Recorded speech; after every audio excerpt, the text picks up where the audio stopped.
आखिर क्या है सर? देखिए, फिलहाल ये जो मेरे हाथ में कागज है इस पर कुछ पॉइंट्स हैं। लगभग अगर मैं कहूँ तो 11 ऐसे बिंदु हैं जी, जो कि नीतीश कुमार ने आज त्वरित ढंग से डिसीजंस लिए हैं कि नीतीश कुमार ने अपनी कुर्सी बचा ली है। देखिए, कोरोना की महामारी में जिस तरह से विपक्ष नीतीश कुमार पर हमला कर रहा था जी, जायज भी था। नीतीश कुमार की कई ऐसी कमियां थी जिसकी वजह से सरकार को भी घेरा गया। भाजपा भी लगातार नीतीश पर लांछन लगा रही है। और बाकी हम बिहार की राजनीति को भी देखते हैं, चाहे चिराग पासवान हो या नए पॉलिटिशियंस हो, सभी ने नीतीश कुमार को बिल्कुल निकम्मा एक तरह से घोषित कर दिया। और नीतीश ने आज कुछ ऐसे डिसीजंस लिए हैं जो कि वाकई बहुत ताकतवर डिसीजंस कहे जाएंगे। नमस्कार, स्वागत है आपका भारत लाइव में और आप देख रहे हैं अपना पसंदीदा शो रातों रात। इस शो में हम आपको वो घटनाएं बताते हैं जिसका आपसे एकदम सरोकार है, जो बिल्कुल आपसे जुड़ी हुई है, और ऐसी बातें आती हैं जो बिहार की राजनीति में एक गर्मी उत्पन्न कर देती है, एक गर्मी पैदा कर देती है। आज हमारे साथ हमारे संपादक नमन मिश्रा जी बैठे हैं। आज का रातों रात वाकई खास होने वाला है, क्योंकि एक मास्टर स्ट्रोक की बात कर रहे हैं हमारे संपादक जी, और कहना चाह रहे हैं कि एक मास्टर स्ट्रोक नीतीश कुमार ने खेला है। सर, जिस तरह से अभी ऑफ द कैमरा भी आप बता रहे थे कि एक मास्टर स्ट्रोक खेला है नीतीश कुमार ने, जिससे जो अब तक हम बताने आ रहे थे कि सीएम नीतीश कुमार की साढ़े साथी चल रही है जी, और कुर्सी मिलना उनको बहुत मुश्किल हो रही है। लेकिन आज आपने बोला कि वो मास्टर स्ट्रोक खेल गए हैं और कुर्सी उन्होंने अपने लिए बचा ली है। आखिर क्या है सर? देखिए, फिलहाल ये जो मेरे हाथ में कागज है इस पर कुछ पॉइंट्स हैं। लगभग अगर मैं कहूँ तो 11 ऐसे बिंदु हैं जी, जो कि नीतीश कुमार ने आज त्वरित ढंग से डिसीजंस लिए हैं। और इन डिसीजंस के रोडमैप पे अगर मैं देख रहा हूँ तो सरसरी निगाह से मुझे जो समझ में आ रहा है वो ये है कि नीतीश कुमार ने अपनी कुर्सी बचा ली है।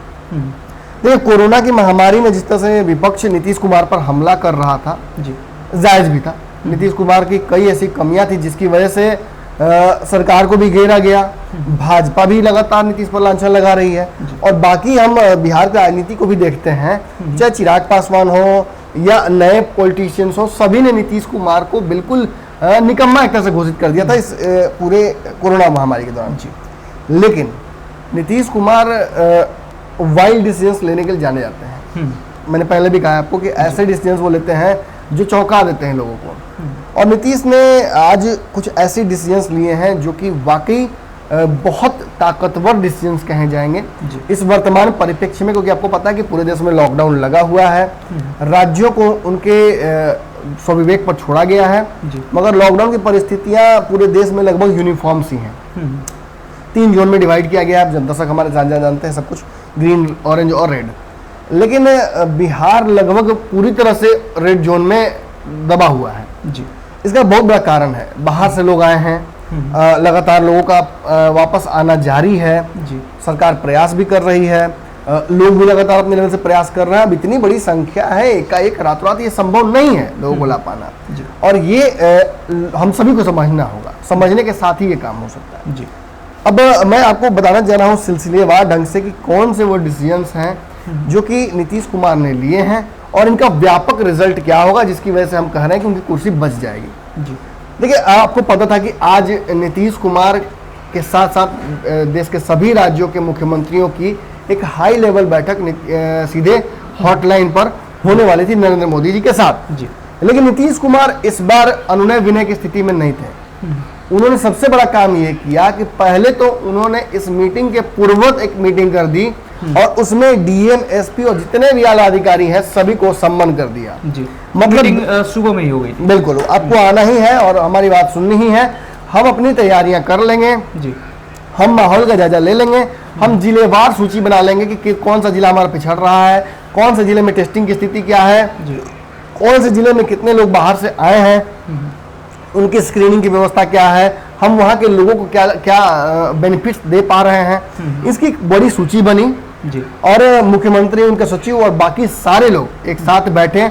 खबर ये भी है कि अशोक चौधरी भी साथ में थे, संजय झा साथ में मौजूद थे, यानी कि लेफ्ट राइट नीतीश के बिल्कुल साथ में थे। और इन लोगों के साथ बैठकर नीतीश कुमार ने एक मीटिंग की है।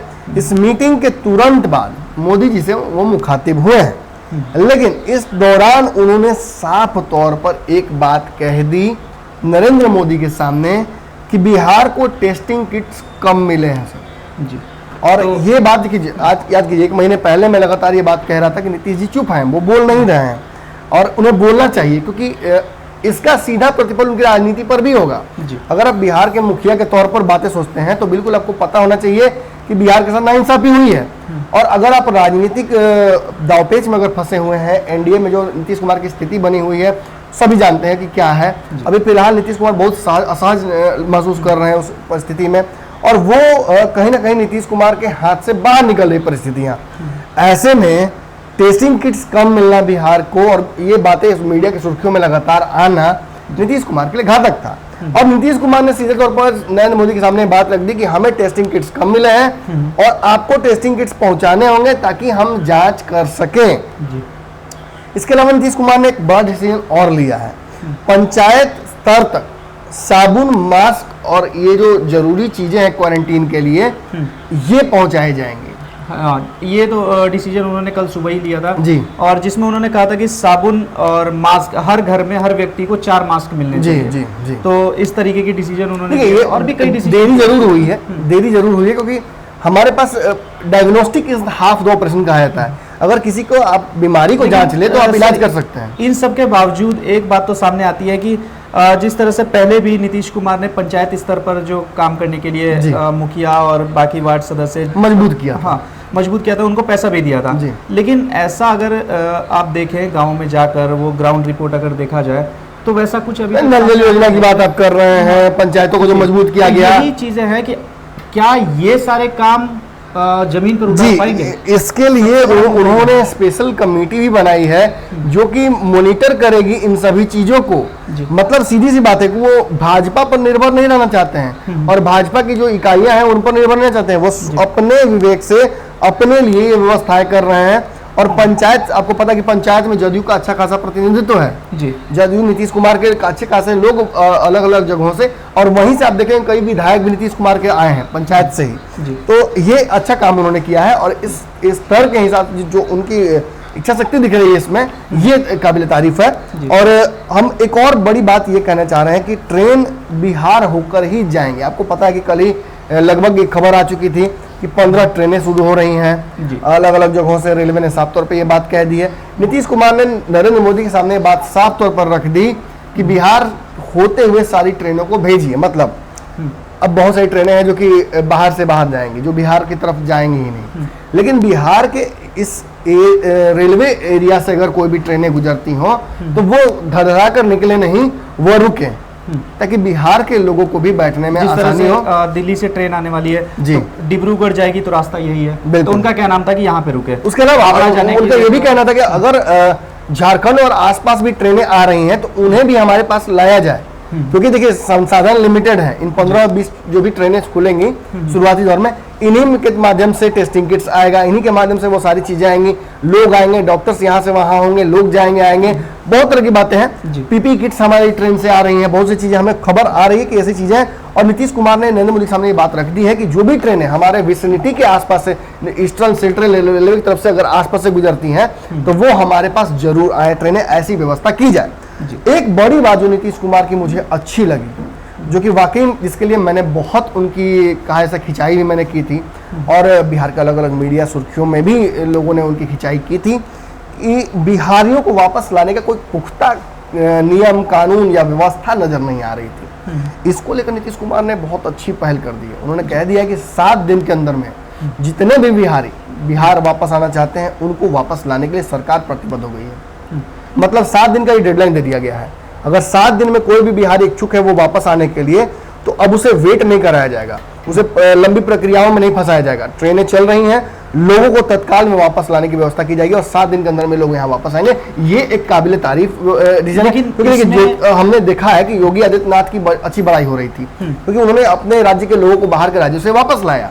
लेकिन हमने देखा कि उसमें भी कई बातें मीडिया की बनाई हुई या ऐसी खबरें थी जो कि वास्तविकता उनमें नहीं थी। हमारे यहाँ बिहार से भी कई लोग यूपी जा रहे थे जो कि बोल रहे थे कि हम नहीं पहुंच पा रहे हैं, हम नहीं सरकार तक संपर्क कर पा रहे हैं और हमें वापस लाने के लिए कोई व्यवस्था सरकार ने भी नहीं किया है। लेकिन नीतीश कुमार ने ऐसी व्यवस्था कर दी है जिसकी वजह से अब बिहारियों को 7 दिन के अंदर में आने वाले बिहार वापस आने में कोई कठिनाई नहीं होगी। लेकिन जो ट्रेनें चालू हो रही हैं सर, ये तो एसी बोगी वाली ट्रेनें हैं और राजधानी के तर्ज पर चलाई जा रही हैं, तो उस पे बिहारी मजदूर के बैठने के लिए क्या सुविधाएं होंगी? अब मान लीजिए किराया उसका इतना ज़्यादा है जी, क्या वो अफोर्ड कर पाएंगे? देखिए इसी को लेकर नीतीश कुमार और नरेंद्र मोदी के बीच में अच्छी खासी बातचीत हुई है।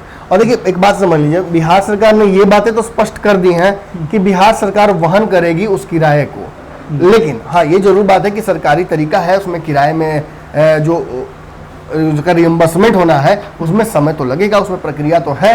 लेकिन एक बात स्पष्ट है कि अब तक ऐसी कई सरकारें हैं जो कि अपने लोगों को वापस लाने की बात कर रही हैं, लेकिन पूर्णतः उस किराए को वहन करने की बात करना अभी तक किसी सरकार ने नहीं किया था। नीतीश कुमार ने इस बात को भी काबिले तारीफ उन्होंने अंजाम दिया है और इसके लिए वो बधाई के पात्र हैं। हम ये जरूर देखेंगे, मीडिया के तौर पर हमारा काम यही है, अगर कोई अच्छा डिसीजन लेता है तो हम उसकी बड़ाई करेंगे, अगर उन डिसीजंस पर वो खरे नहीं उतरते तो फिर तो हम हैं ही खिंचाई करने के लिए। कल ही हमने पंचनामा में नीतीश कुमार के शराबबंदी की झज्जी उड़ाई थी। आज अगर हम कुछ बात बोल रहे हैं उनके फेवर में, उनकी अच्छी बातें कर रहे हैं, तो इसमें वाकई कुछ सच्चाई हो तभी हम बोलने आए हैं जी। एक और बात है कि पटना में कई लोग फंसे, देखिए हम बात करते हैं बिहार के लोग बाहर फंसे हुए बिहार से, पटना में कई लोग फंसे हुए बिहार के अलग अलग कोनों के, जो पटना में काम करने आते हैं, रिक्शा खींचते हैं, ठेला खींचते हैं, मजदूरी का काम करते हैं या अन्य जगहों पर अपनी सेवाएं देते हैं, वो भी फंसे हुए हैं और वो लोग भी वापस नहीं जा पा रहे क्योंकि सारे जिला सील हैं और आम लोगों के जाने के लिए कोई व्यवस्था वैकल्पिक नहीं की गई है, बसें नहीं चल रही उस तरह से। अब इनको ले जाने और ले आने के लिए भी व्यवस्था की जा रही है। नीतीश कुमार ने इसके लिए 7 दिन का मोहलत दिया है कि 7 दिन में पटना में चिन्हित किए जाए, जो लोग अपने घर जाना चाहते हैं उन्हें उनके जिला और घर तक पहुंचाया जाए। ये भी काबिले तारीफ एक डिसीजन है जो कि नीतीश कुमार कहीं ना कहीं विपक्ष के प्रेशर की वजह से या मीडिया के प्रेशर की वजह से जो भी उन्होंने लिया है या स्वविवेक से लिया है, उन्होंने ये डिसीजन अच्छा लिया है। इसके अलावा रैंडम जांच हो रही थी बिहार में, आपको पता है कोरोना को लेकर रैंडम टेस्ट हो रहे थे, लोगों को उनकी सिम्टम्स पर पकड़ कर उनको टेस्ट किया जाता है, जो लेकिन घर डोर टू डोर जो सर्वे हुआ था वो तो स्क्रीनिंग हो रही थी, बिल्कुल। हाँ, स्क्रीनिंग करने के बाद जो ऐसे लोग चिन्हित किए गए थे उनका रैंडम टेस्ट था। लेकिन अब इसे सघन तरीके से जांच की जाएगी, जिला लेवल पर कमेटी बनाई गई है और जिला में सघन तरीके से, मतलब एक बार में कॉम्बिंग होगा, एक जिले में जाने के बाद उस पूरे जिले को सघन तरीके से जांच की जाएगी, बहुत हाई लेवल तक और बहुत ग्रास रूट लेवल तक लोगों की जांच होगी। इसके लिए नीतीश कुमार ने नरेंद्र मोदी से साफ तौर पर डिमांड रख दिया है कि हमें इतने इक्विपमेंट्स चाहिए ताकि हम अपने लोगों की जांच कर सकें। हम डेली 1000 लोगों की जांच कर रहे हैं, मगर ये आंकड़ा हम 5000 तक पहुंचाना चाहते हैं कि 5000 लोगों की डेली स्क्रीनिंग हो। ये अच्छी बात है, स्क्रीनिंग नहीं टेस्ट सीधा। इसके अलावा एक और डिसीजन में बहुत खुश हूँ नीतीश कुमार के डिसीजन से, हालांकि कई डिसीजन अच्छे हैं मगर ये डिसीजन में बहुत खुश इससे कि बालू गिट्टी सीमेंट की बिक्री उपलब्धता शुरू कराएंगे। वो सरकार सुनिश्चित करेगी कि बालू गिट्टी और सीमेंट मिल जाए ताकि निर्माण कार्य शुरू हो सके और जो मजदूर बाहर से आए हैं और जो हमारे मजदूर भी यहाँ बैठे हुए हैं खाली, उनको रोजगार मिल सके। सोशल डिस्टेंसिंग का पालन करते हुए निर्माण कार्यों को आगे बढ़ाया जाए ताकि इन मजदूरों को, इन डेली वेजर्स को वो अपनी रोटी कमाने का अवसर मिल सके। इनको अगर कुछ समस्याएं हो रही तो उन समस्याओं का निदान हो सके। स्वरोजगार से बढ़िया कोई रोजगार होता नहीं है और बिहार में कई लोग मजदूरी का इसलिए काम करते हैं क्योंकि उनके पास अगर हम बात करें स्किल के लिए तो बहुत नॉन स्किल्ड लेबर्स हैं ये, और इनको बहुत पढ़ाई लिखाई नहीं इनके पास होती, इसलिए इनको समस्या होती है जी। और ये नीतीश कुमार का एक अच्छा डिसीजन है क्योंकि मुझे लगता है कि बालूबंदी जो नीतीश कुमार ने की थी उसके बाद जो स्थिति हुई थी बिहार में वो आपको अच्छे से याद होगी। आज कोरोना के समय में अगर लोगों को रोजगार मिल जाए, अगर दो टाइम की रोटी कमाने का मौका मिल जाए तो ये एक बड़ी उपलब्धि होगी सरकार की और नीतीश कुमार इसके लिए प्रतिबद्ध नजर आ रहे हैं क्योंकि उन्होंने कह दिया कि बालू गिट्टी की उपलब्धता की सुनिश्चित की जाएगी हर जिला के लेवल पर जी। इसके अलावा स्किल सर्वे के आधार पर रोजगार बिहार में ही मिलेगा। देखिए ये भी एक बड़ी बात है। हमने लाइव के दौरान बाबा के साथ ये बात की थी और मैंने कहा था कि बाबा ये जो लोग आ रहे हैं, अगर इन लोगों को बिहार में रोक कर हम इनको अपने ही यहाँ एम्प्लॉय कर लें, अपने यहाँ नौकरी दे दें तो हमारा रेवेन्यू भी बढ़ेगा, हमारा मैन पावर भी हमारे यहाँ इन्वेस्ट होगा और बिहार के लोग बिहार में रह भी पाएंगे और ये जो आना जाने का लफड़ा है, ये आने जाने का जो सिलसिला है ये खत्म हो जाए, हमारा घर का लोग हमारे घर में ही कमाएं और घर में ही खर्च करें तो हमारी पूंजी बढ़ेगी जी। और ये एक अच्छा डिसीजन नीतीश कुमार का मुझे लगता है, भले ही प्रेशर में इन्हें लेना पड़ा है डिसीजन लोगों के आने की वजह से, लेकिन अगर ये डिसीजन पे स्टिक करते हैं और ये जो शराबबंदी है, ये साइकिल पोशाक और मिड डे अंडा, इन सब से ऊपर उठकर अगर ये बड़ा डिसीजन ले सके तो तो इनको आने वाले बिहार का सूत्रधार कहा जाएगा। लोगों को घर में नौकरी, अरे नॉन स्किल्ड लेबर्स को कितना आप एम्प्लॉय कर सकते हैं। बिहार में निर्माण की असीमित संभावनाएं हैं, आप हर जगह लोगों को एम्प्लॉय कर सकते हैं। मनरेगा है, और भी स्कीम्स है, कुछ राज्य सरकार अपने लेवल पर स्कीम्स ला सकती है। इन सबको लाकर नीतीश कुमार अगर लोगों को जोड़े, और इसके लिए उन्होंने दे दिया है परमिशन कि सर्वे कराया जाए जिला लेवल पर और अलग अलग कैटेगरीज बनाई जाए जो बेरोजगार लोगों की है, उनके स्किल्स क्या है, और उन स्किल्स के आधार पर रोजगार उत्पन्न किया जाए और उन रोजगारों में उन्हें एम्प्लॉय किया जाए। ये एक अच्छी बात होगी, ये आने वाले समय के लिए एक बड़ा डिसीजन होगा। इसके अलावा उन्होंने नरेंद्र मोदी से एक और बड़ी मांग कर दी है कि क्वारंटीन सेंटर की क्षमता बढ़ाने के लिए बिहार को आइसोलेशन बेड्स मिले और वेंटिलेटर्स की संख्या बढ़ाने की व्यवस्था की जाए केंद्र सरकार के द्वारा। क्योंकि एक बात तो है कि आज लगभग 700 के आसपास ये आंकड़े जा चुके हैं और ये आंकड़े बढ़ेंगे, क्योंकि लॉकडाउन में जिस तरह से रियायत दी जा रही है, आर्थिक जो हनन है उसका नाम देते हुए कि आर्थिक नुकसान हो रहा है राज्यों को, इसलिए हम इसमें रियायत देंगे। रियायत देना आर्थिक मजबूरी हो सकती है, मगर कोरोना इससे कोई पीछे नहीं हटने वाला है। कोरोना इंसान नहीं है कि उसमें करुणा होगी। कोरोना जिस तरह से बिहार में फैल रहा है वैसे ही वो बाकी सभी देशों में फैल रहा है। और कोरोना से बचने का उपाय जो कि शुरू से आज तक एक ही रहा है, अभी तक कोई वैक्सीन नहीं बनी है। अगर इस बीमारी से बचना है तो सोशल डिस्टेंसिंग और जो सेल्फ हाइजीन के फॉर्मूलाज हैं उनको पालन करना ही होगा। और इसके बाद अगर आपको हो जाता है कोरोना, तो आपको जो आइसोलेशन बेड्स हैं, वेंटिलेटर्स हैं, लाइफ सपोर्ट सिस्टम्स हैं और जो हाइड्रोक्लोरोक्विन दवा है, आपके जो कोरोना वॉरियर्स डॉक्टर्स हैं, आपका जो मेडिकल सिस्टम है, ढांचा है, वही बचा सकता है और कोई नहीं बचा सकता है आपके खुद के रोग प्रतिरोधक क्षमता के अलावा। तो ऐसी परिस्थिति में नीतीश कुमार ने अगर तैयारी ऐसी की है और ऐसी डिमांड्स रखी है तो मैं बहुत इसके लिए उन्हें कमेंडेबल एफर्ट ये कहा जाएगा और इसके लिए बहुत बहुत धन्यवाद देना चाहूँगा। लेकिन देर आए हैं, ये जरूर बात है कि लगभग 45 दिन के आसपास की देरी हुई है। अगर शुद्ध भाषा में भी राजनीतिक भाषा करें तो 30 दिन नीतीश कुमार, 1 महीना लेट है नीतीश कुमार इन मांगों को लेकर अपने। लेकिन आज भी अगर उनकी आंख खुल गई है और ये इस तरह के मांग रख रहे हैं नरेंद्र मोदी के सामने, तो मैं इसके लिए बहुत बधाई देना चाहूँगा। क्योंकि ये बिहार का हक है, ये इस देश का ऋण है बिहार के ऊपर, जो कि इस देश को पूरा करना पड़ेगा। क्योंकि आप बिहार के सारे जो उत्पत्तियां हैं उनको आप इस्तेमाल कीजिएगा, बिहार की बुद्धि का इस्तेमाल कीजिएगा, बिहार के लोगों की क्षमता का, ताकत का, उनकी श्रम का इस्तेमाल कीजिएगा, खून पसीना सब लीजिएगा। लेकिन जब देने की बारी आती है तो आप बिहारियों के साथ जैसा द्वैम दर्जे का व्यवहार करते हैं वो तो हमने देख लिया है। बसों ट्रेनों में किसी जानवरों को ढकेल कर बाकी राज्यों ने भेजा है। इन राज्यों को वापस अपनी चिंता होगी, लेकिन नीतीश कुमार ने बहुत बार मास्टर स्ट्रोक खेल दिया है अपनी ही पूंजी को, यानी सबसे बड़ी पूंजी बिहार की मानव पूंजी, उसे अपने यहाँ एम्प्लॉय करेंगे, उसे अपने यहाँ सुरक्षित रखेंगे। ये विपक्ष पर भारी पड़ने वाली बात होगी। और अगर नीतीश कुमार इसमें 10% भी कामयाबी क्वारंटाइन के दौरान पा लेते हैं अपने जो जितनी भी उनके चुनौतियों के बावजूद, तो मैं कहूँगा कि नीतीश कुमार ने अपनी कुर्सी बचा ली है। तो बिल्कुल ही बहुत ही बड़ा डिसीजन लिया है नीतीश कुमार ने और एक मास्टर गेम खेल चुके हैं।